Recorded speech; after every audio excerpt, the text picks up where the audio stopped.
The night I found out, the house was quiet in a way that felt staged, too quiet, as if the walls were holding their breath. The dishwasher hummed, the porch light flickered once, then steadied. Our home, the one I thought I knew every corner of, looked exactly the same. And that's what scared me, because nothing looks normal right before it breaks. I'm Laura Bennett, 39 years old, a project manager for a healthcare nonprofit, the kind of woman who color codes calendars, saves receipts, believes that if you plan carefully enough, life will cooperate. I believed in marriage like that too. Structure, transparency, shared decisions. I believed in my husband, Mark. For 12 years, we built this life brick by brick. The house on Willowcrest Drive, white siding, blue shutters, the maple tree out front that dropped leaves into our gutters every fall like clockwork. We bought it 8 years ago, both names on the deed, both signatures on the mortgage. At least, that's what I thought. That night, I was standing at the kitchen counter sorting mail, utility bill, school fundraiser flyer, grocery coupons. Then an envelope I didn't recognize, no logo, just my name, typed, perfectly centered. Inside, one sheet of paper. Notice of adjustment. Those words don't sound dangerous. They don't scream. They whisper. Interest rate change, loan balance, effective date. My eyes skimmed first, then snapped back. Loan balance, $612,400. That number didn't belong to us. Our mortgage was under $400,000. Fixed rate, locked in. I read it again, and again. My mouth went dry. There was a loan number, a lender I didn't recognize, and at the bottom, Mark's name. Only Mark's name. No co-borrower listed, no second signature, just him. My hands started to shake, so I sat down. The chair scraped against the tile, loud in the quiet kitchen. I told myself there had to be an explanation. Clerical error? Spam? A mistake meant for someone else? Mark wouldn't do this. Mark hated debt. Mark triple-checked restaurant tips. Mark asked my opinion before buying new shoes. I waited for him to come home, watched the clock tick from 8:12 to 9:07. When the garage door finally groaned open, my heart started pounding like I was the one who'd done something wrong. He walked in smiling, loosened his tie, kissed my cheek. "Hey, you look tired." I held up the paper. "What is this?" The smile didn't vanish. It stalled, like a frozen video frame. "Where'd you get that?" "Mail. Mark. What is it?" He exhaled slowly, rubbed the bridge of his nose. "It's nothing, just some refinancing paperwork." My stomach dropped. "Refinancing? Our house?" "Technically," he said, already defensive. "It's just in my name." I stared at him. "You refinanced our home without telling me?" It was faster that way. Faster. As if speed mattered more than consent. "How much?" I asked. He hesitated. That hesitation lasted maybe half a second, but it was long enough to break something permanent.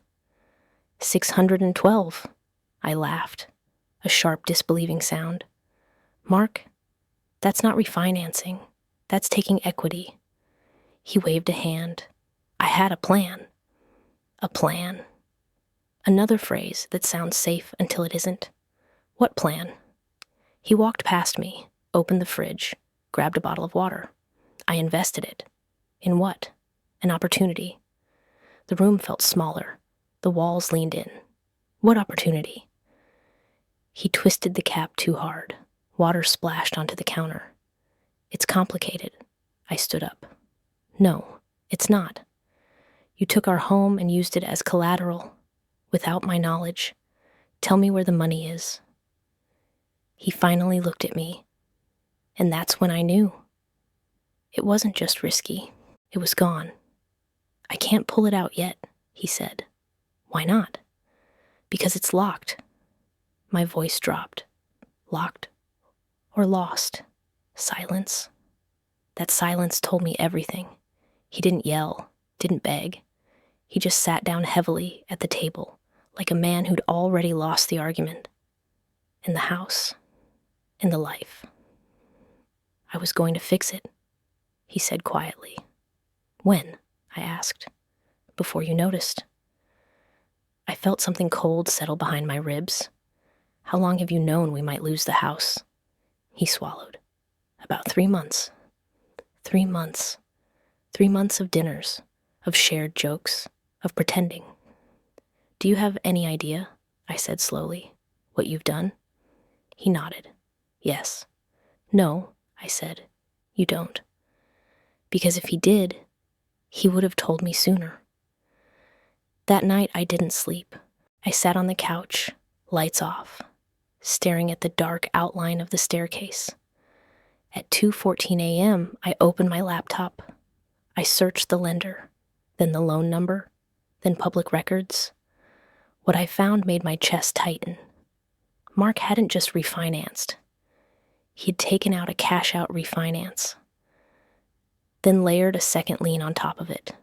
2 loans, 1 house, both signed only by him. In our state, a spouse's signature isn't required if the property is held in a certain way, a technicality, one I'd never known to fear. I called the lender the next morning. The woman on the phone was polite, efficient, unemotional. Yes, ma'am. The loan is in default. Default, as in already behind. How far? I asked. 4 months. 4 months. That's when the phrase hit me. I found out too late. The notice I'd received wasn't a warning. It was an aftermath. By the time I confronted Mark again, the foreclosure clock had already started ticking. He didn't deny it, didn't fight, just kept saying the same thing. I thought I could turn it around. Every day after that blurred together. Calls, letters, numbers I couldn't make sense of. I hired a lawyer, then another. The first one shook his head gently. Legally, he had the right. The second one said it more bluntly. Your options are limited. Limited. Another quiet word with sharp edges. I wasn't liable for the debt personally, but the house didn't care. The house would be sold either way. Mark slept in the guest room, then on the couch, then not at all. He moved out before the notice was taped to the front door. When it happened, I wasn't home. A neighbor texted me, "Hey, there's something on your door." I drove back shaking so hard I nearly missed the turn. Bright paper, bold letters, foreclosure notice. The maple tree rustled overhead like it didn't recognize me anymore. I stood there reading it, heart pounding, thinking of all the mornings I'd opened that door without fear. I sat on the front steps and cried until my phone buzzed again. A message from Mark. "I'm sorry." That was it. Not "I'll fix it," not "I'll help you." Just, "I'm sorry." That night I packed, not everything, just what I needed. Clothes, laptop, documents. I left the house key on the counter. I stayed with my sister, and for weeks, I lived in a fog of anger and grief and disbelief. Until one afternoon, my lawyer called me back. "There may be something we can do," she said. Those words, they don't sound like much, but after months of nothing, they felt like air. It turned out the second lien, the one Mark had taken out after the refinance, had a problem, a big one. The lender had skipped a disclosure requirement, a technical violation, the kind banks hope you never notice. We challenged it, hard. Depositions, emails, records. The bank pushed back. Then they settled. The second lien was voided. Just like that, the debt dropped. The foreclosure clock slowed. It wasn't over, but it wasn't lost either. Mark tried to come back then. said we could get through it together. I looked at him across a small cafe table and realized something. The house wasn't the only thing he'd gambled. He'd gambled my trust. And lost. I finalized the divorce 6 months later. I refinanced the house. This time, alone. Smaller loan, higher payment, but it was mine. When I walked back into the house after everything settled, it looked the same. Same walls, same floors, but I was different. I had learned something no one teaches you when you sign wedding papers. Love doesn't protect you from paperwork. Trust doesn't replace transparency. And silence is the most dangerous lie of all. If there's one thing I know now, it's this. If something feels off, if a detail doesn't line up, don't wait, because sometimes finding out late is the most expensive lesson of your life. But the story didn't end with the refinance papers, or the divorce decree, or even with the house finally back in my name. That was only the moment I stopped bleeding. What came next was recovery, and then reckoning. 2 months after the settlement, I was sitting at the same kitchen table, a different chair, a different laptop, a different woman. When my phone rang, unknown number, I almost let it go to voicemail. Almost. "Ms. Bennett?" a man asked when I answered. His voice was careful, professional. "Yes, this is Andrew Collins. I'm calling from North Valley Capital." My stomach tightened. North Valley Capital. The lender Mark had used for the original refinance. "I'm listening," I said. There was a pause. "We've been reviewing several accounts connected to a former client of ours, your ex-husband, Mark Bennett." Former. That word mattered. "What about him?" I asked. Another pause, longer this time. "Ms. Bennett, are you aware that your ex-husband has been named in an internal fraud investigation?" I leaned back in my chair. "No," I said calmly, "but I'm not surprised." Andrew exhaled, relieved, or nervous. I couldn't tell. Several investment vehicles he claimed to be involved with. They never existed. We're working with federal regulators now. Federal.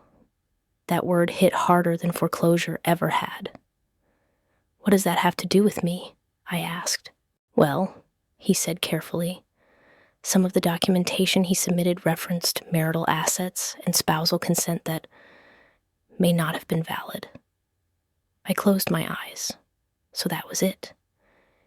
He hadn't just hidden things from me. He'd lied to them too. "What are you asking?" I said. "We may need a formal statement from you, and possibly testimony." I pictured Mark's face the night I confronted him. That half-second hesitation. This was where it had led. "I'll cooperate," I said, "on one condition." Andrew cleared his throat. "What condition?" "That any communication goes through my attorney, and that my financial exposure is confirmed as zero, in writing." There was no hesitation this time. "Of course." When the call ended, I sat there for a long moment, listening to the hum of the refrigerator, the quiet steadiness of a house that was finally honest with me. A week later, the news broke. Not front page, but enough. Local financial advisor under investigation for fraud and misrepresentation. They didn't name me, but they named him. Mark Bennett. The article mentioned multiple clients, fabricated funds, false returns, and one line buried near the bottom. Allegations include misuse of residential property as collateral without full disclosure to co-owners. I didn't feel triumph. I felt clarity. The man I'd married hadn't made one mistake. He'd lived a pattern. Mark tried to call me after that. Once, then twice. I never answered. Through my lawyer, I learned he'd lost everything. License revoked, accounts frozen.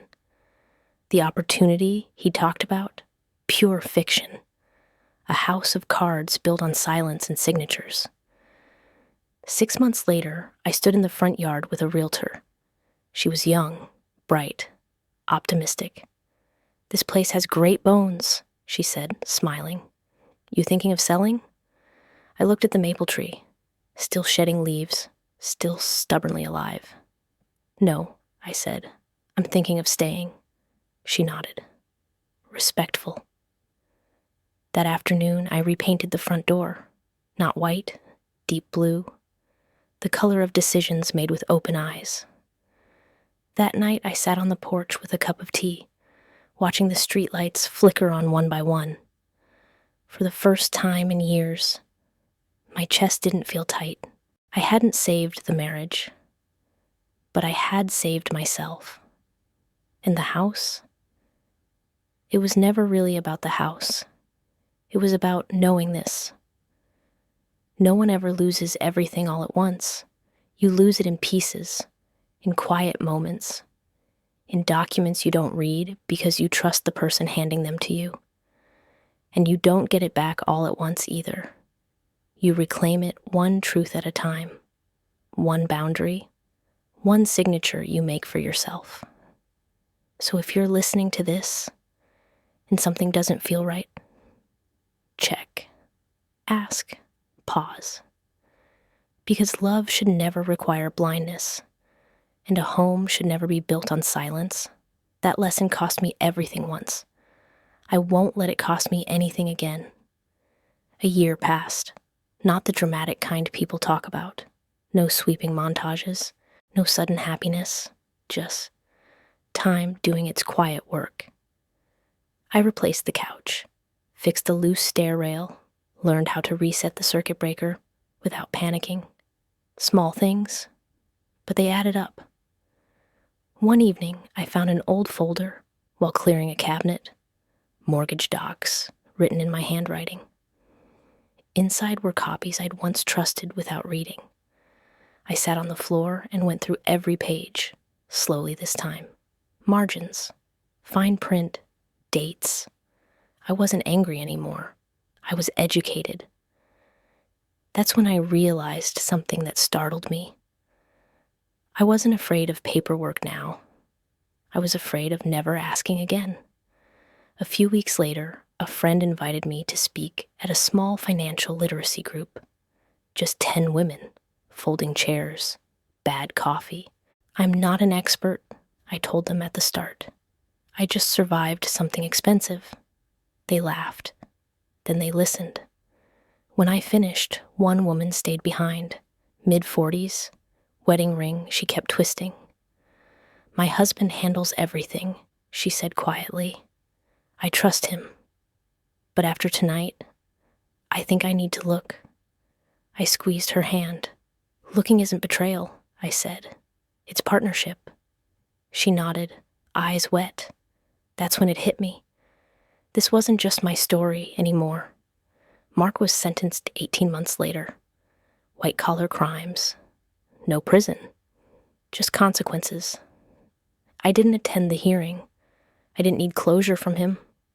I already had it. On the anniversary of the day, I almost lost the house. I sat at the kitchen table again. Same place, same light. I signed one document. A new will. Clear.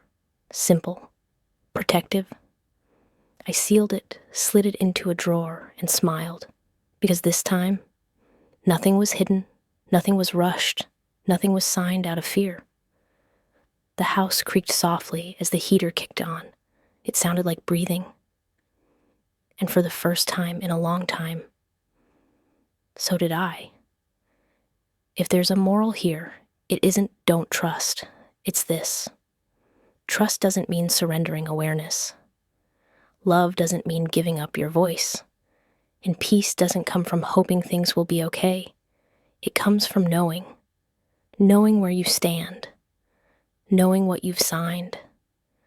Knowing that if the ground ever shifts again, you'll feel it. And this time, you'll be ready